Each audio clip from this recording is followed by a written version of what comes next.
You are back with comedian David Boyle, and I'm quitting alcohol.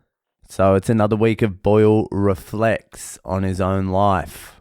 The life that he's already reflecting on every single day. So it's the double reflect, the second rinse. And I tell you who's loving the Boyle Reflects every Sunday? My wife. Because I'll listen to 20 fucking days episodes and I'll come out and I'll be like, fucking babe, do you realize this, and this happened in those fucking 3 weeks? She's like, no fucking way. That was a year. Was that then? And then we get into a reminisce, a trip down memory lane, eh? So this week I fucking listened to episodes 216 to 235.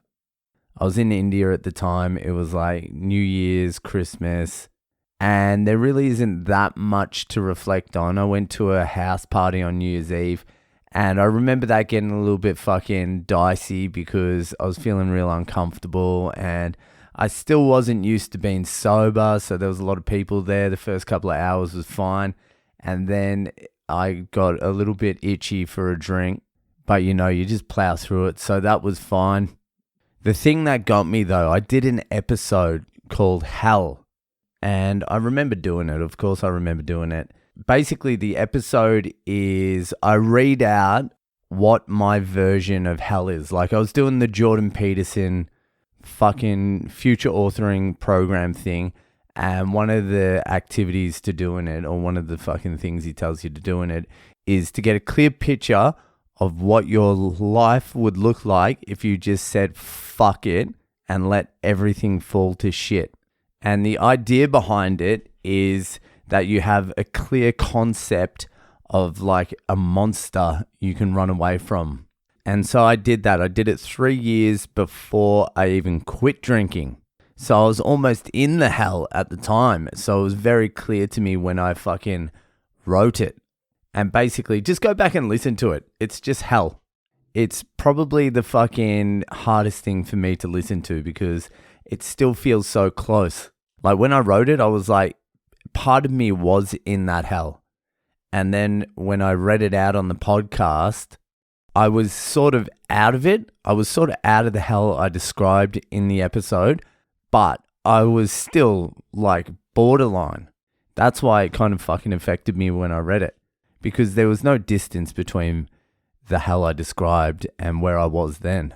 All it would have taken was that New Year's, started drinking, spiral out of control, I'm in the hell.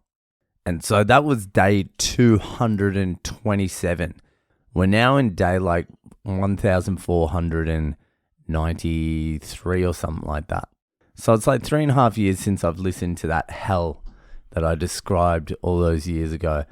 And it still doesn't feel like I've got any distance between potentially ending up in that hell and where I am now. It's like you'd never actually gain any ground. Like the distance between you and hell is fucking just like 1 or 2 little things. So when I'm listening to myself read out what would happen if I just said fuck it, that's it. The saying fuck it is the hell. You say fuck it to everything and that's where you're going. So I was surprised when I listened to it before. I thought maybe I'd be like, oh, that doesn't sound like a life I could fall into at any point. I've passed that stage. I've made so much ground. And then I fucking listened to it. I'm like, oh, it's right there. It's sitting next to me at all times. Maybe I'm like a little less scared that I'm going to fucking end up there, but not much. It's still something that I need to fucking run away from. I need to keep behind me.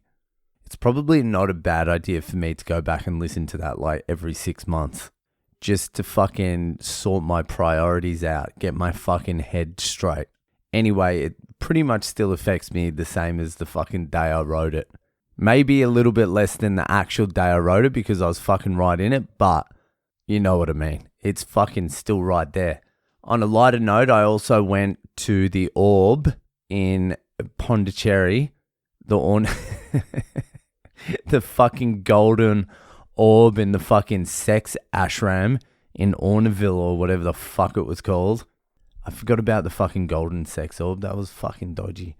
Anyway, we're coming into the fucking start of COVID pretty soon. The bushfires were raging. There was an episode I talked about that. So I'm coming back to Australia from India. I'm in the worst shape of my life. COVID's coming up and I'm looking forward to seeing how I behaved during COVID. Because I have this idea in my head that I was pretty consistent throughout the whole thing. But I don't know, and I'm a little bit nervous. I don't want to go back and listen and hear myself promoting the booster vaccine. Boyle was 100% pro-vaccine from the start. So it's going to start getting wild pretty soon. Anyway, that'll fucking do it for today. If you're enjoying the podcast, give it a share around with your people. Hit me up on social media, at Boyle Comedy on Instagram, Facebook, and Twitter. That'll do it, and I'll see you the fuck later.